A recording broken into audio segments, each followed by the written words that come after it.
ओम शांति। 18/2/2025 के साकार अनमोल धारणा युक्त ईश्वरीय महावाक्य हैं।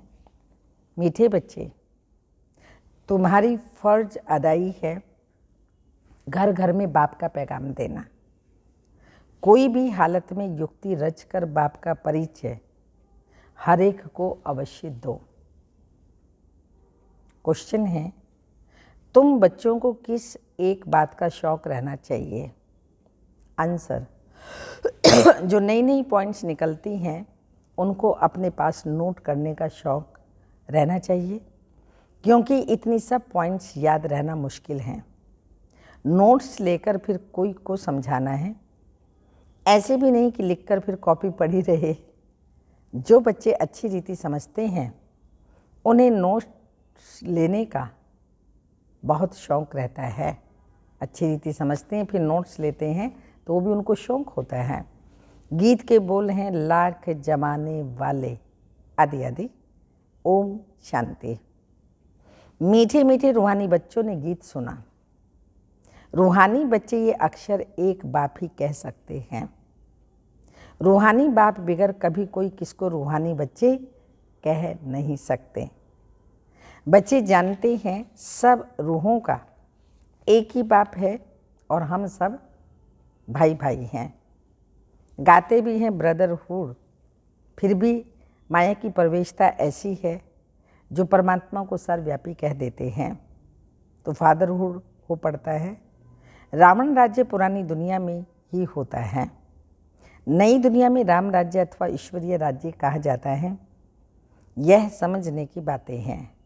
दो राज्य जरूर हैं, ईश्वरीय राज्य और आसुरी राज्य। नई दुनिया और पुरानी दुनिया। नई दुनिया जरूर बाप ही रचते होंगे।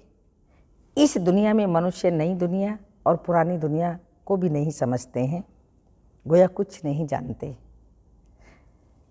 तुम भी कुछ नहीं जानते थे, बेसमझ थे।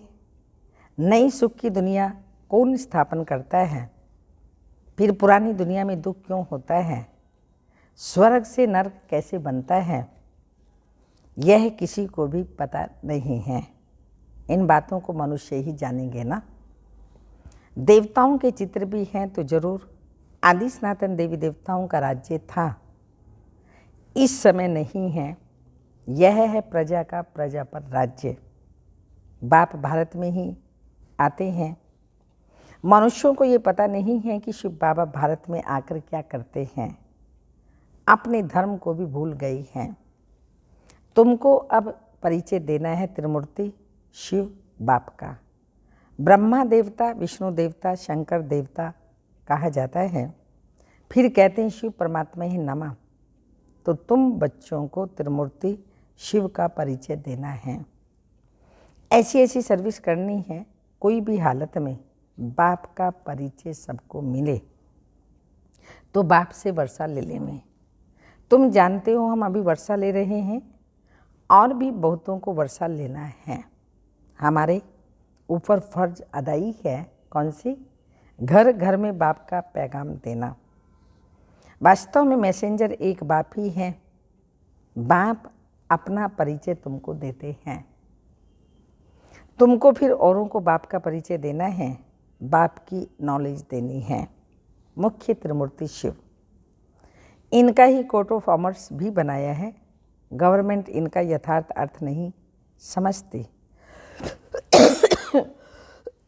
इसमें चक्र भी दिया है, चरखे मिसल, और उसमें फिर लिखा है सत्य में जयते।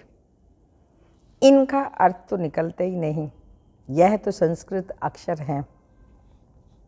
अब बाप तो है ही ट्रुथ।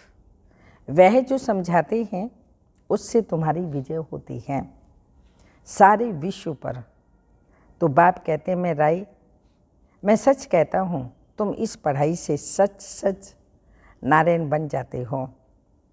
वो लोग क्या क्या अर्थ निकालते हैं वह भी उनसे पूछना चाहिए।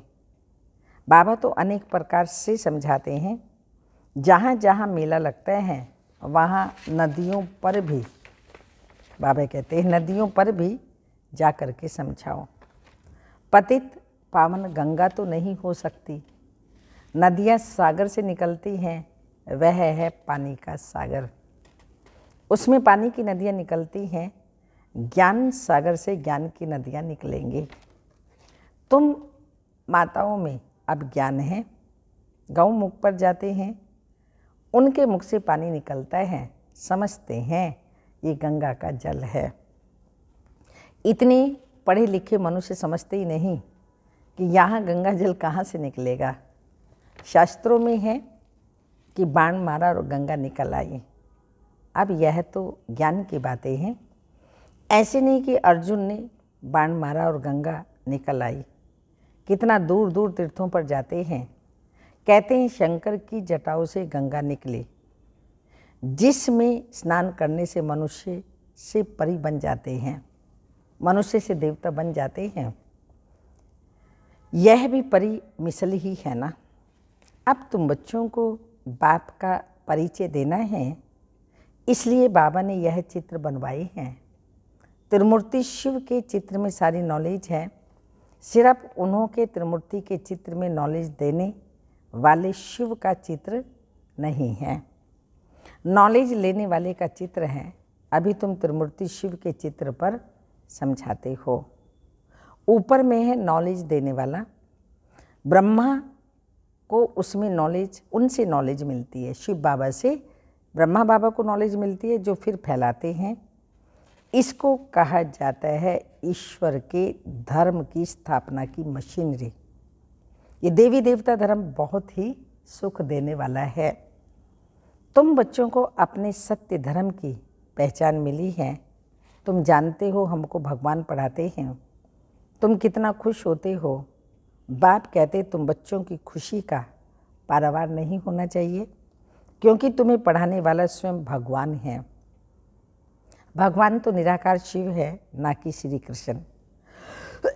तो बाप बैठ समझाते हैं सर्व का सदगति दाता एक ही है। सदगति सत्युग को कहा जाता है, दुर्गति कलयुग को कहा जाता है। नई दुनिया को नई, पुरानी को पुरानी ही कहेंगे। मनुष्य समझते हैं अभी दुनिया का पुराना होने में, इस दुनिया को पुराना होने में 40,000 वर्ष चाहिए। कितना मूंझ पड़े हैं। सिवाय बाप के इन बातों को कोई समझा न सके। बाबा कहते हैं मैं तुम बच्चों को राज्य भाग्य दे, बाकी सबको घर ले जाता हूँ। जो मेरी मत पर चलते हैं वह देवता बन जाते हैं। इन बातों को तुम बच्चे ही जानते हो, नया कोई भला क्या समझेगा। तुम मालियों का कर्तव्य है बगीचा लगाकर तैयार करना। बागवान तो डायरेक्शन देते हैं, ऐसे नहीं बाबा कोई नयों से मिलकर के ज्ञान देगा। ये काम मालियों का है, समझो। बाबा कलकत्ते में जाए तो बच्चे समझेंगे हम अपने ऑफिसर्स को, फलाने मित्र को बाबा के पास ले जाएं। बाबा कहेंगे वह तो समझेंगे कुछ भी नहीं। जैसे बुद्धू के सामने, बुद्धू को सामने ले आकर बिठाएंगे। इसलिए बाबा कहते हैं नए को कभी बाबा के सामने ले कर के नहीं आओ। यह तो तुम मालियों का काम है, न कि बागवान का। माली का काम है बगीचे को लगाना। बाप तो डायरेक्शन देते हैं ऐसे ऐसे करो। इसलिए बाबा कभी नए से मिलते नहीं हैं, परंतु कहाँ मेहमान होकर घर में आते हैं तो कहते हैं दर्शन करें। आप हमको क्यों नहीं मिलने देते हो। शंकराचार्य आदि पास कितने जाते हैं। आजकल शंकराचार्य का बड़ा मर्तबा है, पढ़े लिखे हैं, फिर भी जन्म तो विकार से ही लेते हैं ना। ट्रस्टी लोग गद्दी पर कोई को भी बिठा देते हैं। सबकी मत अपनी अपनी है।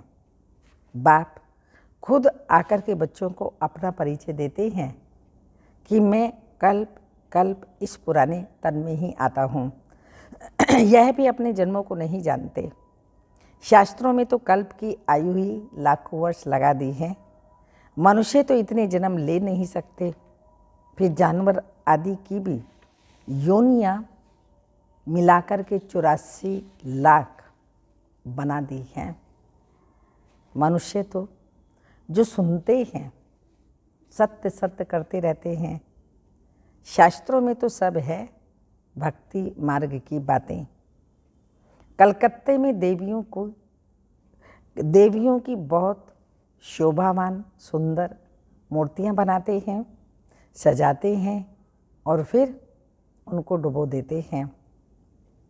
यह भी गुड़ियों की पूजा करने वाले बेबीज ही ठहरे ना, बिल्कुल इनोसेंट। तुम जानते हो यह है नरक। स्वर्ग में तो अथाह सुख थे। अभी भी कोई मरता है तो कहते हैं फलाना स्वर्ग पधारा। तो जरूर कोई समय स्वर्ग था ना। जब याद करते हैं तो अवश्य कोई समय था जब स्वर्ग था, अब नहीं है। नरक के बाद फिर स्वर्ग आएगा। इन बातों को भी तुम बच्चे ही जानते हो।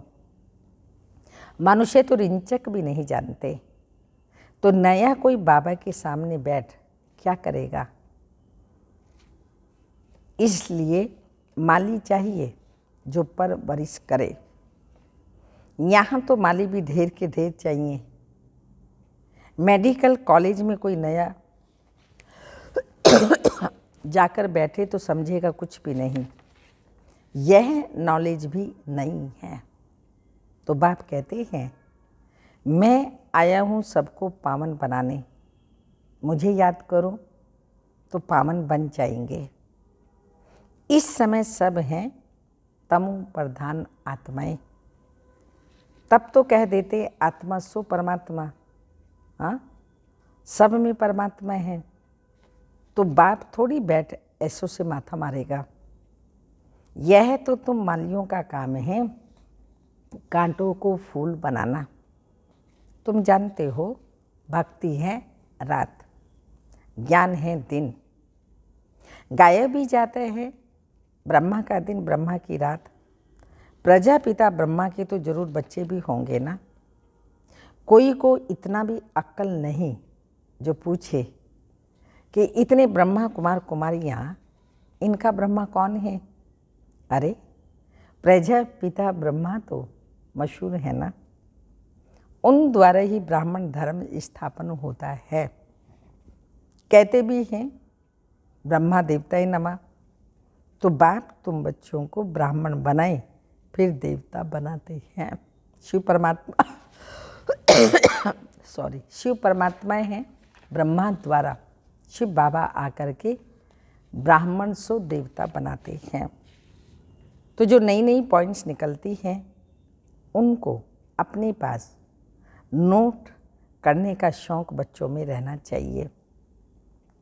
जो अच्छी रीति समझते हैं उन्हें नोट्स लेने का बहुत शौक़ रहता है। नोट्स लेना अच्छा है क्योंकि इतनी सब पॉइंट्स याद रहना मुश्किल है।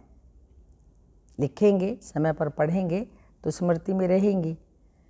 एक ही टाइम में इतनी सारी पॉइंट्स बुद्धि में आ जाए तो बाबा कहते मुश्किल है। नोट्स लेकर फिर कोई को समझाना, ऐसे नहीं कि लिख करके फिर कॉपी पड़ी रहे। नई नई पॉइंट्स मिलती रहती हैं तो पुरानी पॉइंट्स की कॉपियाँ पड़ी रहती हैं। स्कूल में भी पढ़ते जाते हैं। पहले दर्जे वाली किताब फिर पड़ी रहती है। वो पढ़ ली तो फिर पड़ी रहेगी, फिर दूसरे दर्जे की किताब पढ़ेंगे। तो पुरानी पॉइंट्स की कॉपियाँ पड़ी रहती हैं। स्कूल में भी पढ़ने जाएंगे, पहले दर्जे वाली किताब पड़ी रहती है। जब तुम समझाते हो तो पिछाड़ी में यह समझाओ मन मना भाव। एक बाप को याद करो, बाप को सृष्टि चक्र को याद करो। मुख्य बात है मामी कम याद करो। इसको ही योग अग्नि कहा जाता है। भगवान है ज्ञान का सागर, मनुष्य हैं शास्त्रों के सागर। बाप कोई शास्त्र नहीं सुनाते, यह भी शास्त्र सुनाए, बाबा भी शास्त्र सुनाए तो बाकी भगवान और मनुष्य में फर्क ही क्या रहा। बाप कहते हैं इन भक्ति के शास्त्रों का सार मैं तुमको समझाता हूँ। वह मुरली बजाने वाले सरप को पकड़ते हैं तो उनके दांत निकाल देते हैं। बाप भी विष पिलाना तुमसे छुड़ा देते हैं। इसी विष से ही मनुष्य पतित बने हैं।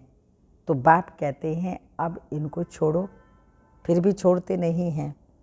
बाप गोरा बनाते हैं, फिर भी गिरकर काला मुंह कर देते हैं। बाप आए हैं तुम बच्चों को ज्ञान चिता पर बिठाने। ज्ञान चिता पर बैठने से तुम विश्व के मालिक जगत जीत बन जाते हो। ज्ञान चिता पर बैठने से विश्व के मालिक जगत जीत बन जाते हो।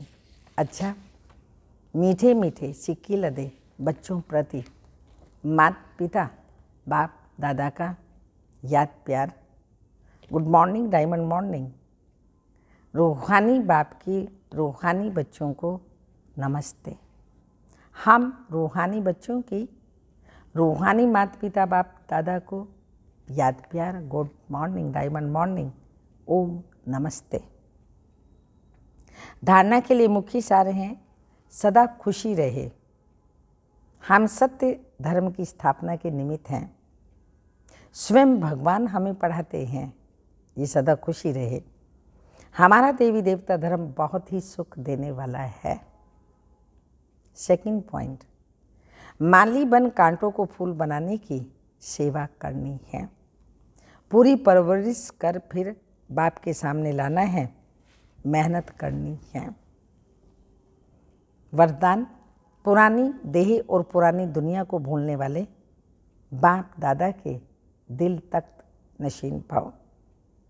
संगम युगी श्रेष्ठ आत्माओं का स्थान है ही बाप दादा का दिल तख्त। ऐसा तख्त सारे कल्प में नहीं मिल सकता। विश्व के राज्य का व स्टेट के राज्य का तख्त तो मिलता रहेगा, लेकिन यह तख्त नहीं मिलेगा। यह इतना विशाल तख्त है जो चलो फिरो खाओ पियो, लेकिन सदा तख्त नशीन रह सकते हो। जो बच्चे सदा बाप दादा के दिल तख्त नशीन रहते हैं, वे इस पुरानी देह व देह की दुनिया से विस्मृत रहते हैं, इसे देखते हुए भी नहीं देखते।